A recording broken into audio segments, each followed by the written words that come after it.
Hello ladies and gentlemen, and welcome to Spacious. Spacious is a 3D indie platformer currently on Desura and probably sometime in the future going to be making an appearance on Greenlight. The unique thing about Spacious is that because it's 3D you can move in all dimensions.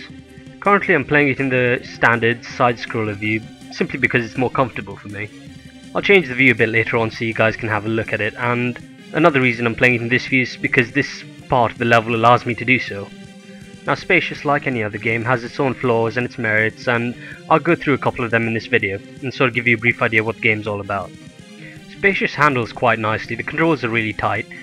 For example, there's a key that lets you slam down, which stops you from jumping too far if your momentum carries you. It's a shame that the game doesn't support a controller, because I think a controller would make for more optimal play, seeing as how you could control the camera with one stick and movement with the other, and handle jumping via triggers at the bottom. Or even swap things around and control the camera with the triggers. The stages you saw to the right of the level are all extra bits, and each level has its own. All these extra bits are especially challenging and hold these little light orbs, and you're supposed to go collect them, and when you collect them it dims the level, and it's related to the story, and I won't spoil that too much. The story is narrated quite nicely, and it's one of those games where it's revealed as you go along. Now to talk about the visuals a bit.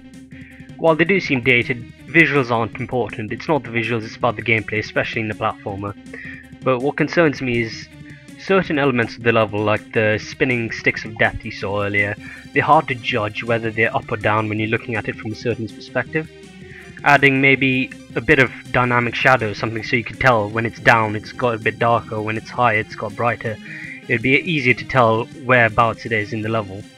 All these extra sections you're seeing, like the brick block that's floating up and down that you can't step on, used to hold light bits or a cassette that plays a bit of the narrative. I've already picked these up in a previous playthrough and they don't reappear.